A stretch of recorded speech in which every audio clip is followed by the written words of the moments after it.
What'd you make of the final 8-23, holding them to 5 points and just a frenetic finish down the stretch? Yeah, that was we finally strung some stops together. Our defense was poor most of the night, and we were playing so much in transition defensively because of all the turnovers. But we buckled down. I thought Al Horford was incredible at both ends of the floor, and he kind of took over that game. A lot of guys made big plays, but. Yeah, we were probably due for one of those. You know, it seems like we've lost 4 or 5 of those this year, and I'm not sure we really deserved it, but we'll take it. At the end of the game, Brandon Podziemski gets that stop on Cam Spencer. Shows a lot of emotion.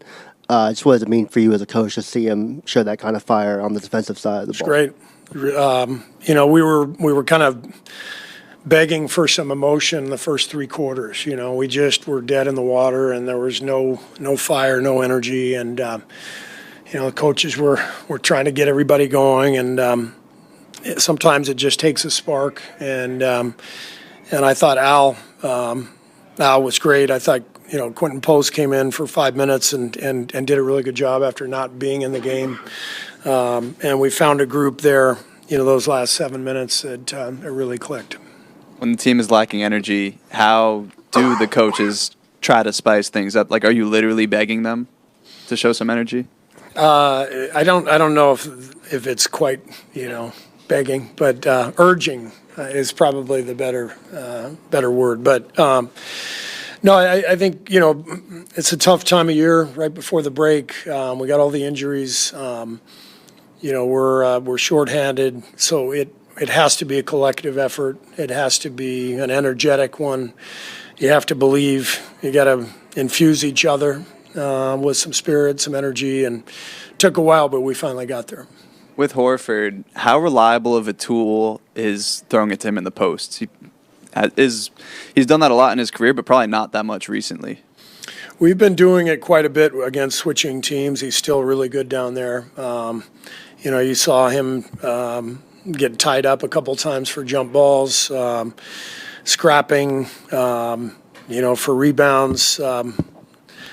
I walked in there, he had like claw marks all over his arms and neck, and it was a physical battle for him with all those guys harassing him in the post and in the paint. But like I said, he was the key to the game. You know, 16 points, 9 boards, 6 assists, no turnovers, and a plus 24.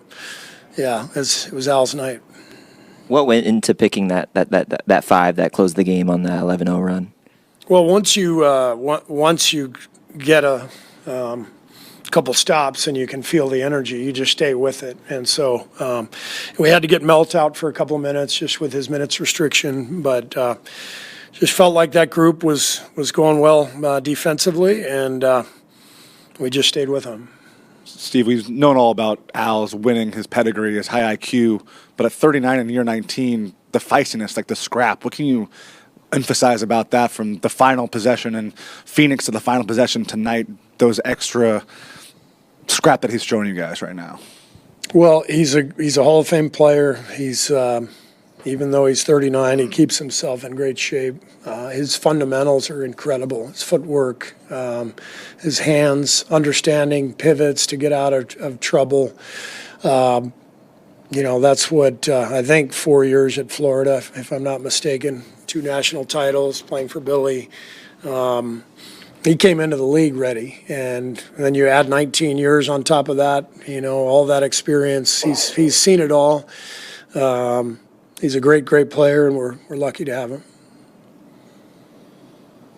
Thanks. Thank you.